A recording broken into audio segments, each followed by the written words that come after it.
Right guys, so that's it for the end of the day. You can see what we've done now. We've cut and put this in place, the oven.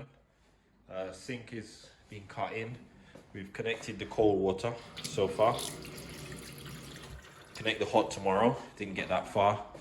Got this space ready for the dishwasher. Started putting some plinths in as well, as you can see down here. Worktops are all fixed down. This unit here has also been fixed down. Worktop's been fixed down. Side panels been fixed in, and the plinth as well. Only thing we need to do is just to put the trim, matching trim on the sides here. We've also put a couple of spotlights in as well, 5. We've got 3 more to put in on that end as well. And we've fixed this unit here to the wall for the oven.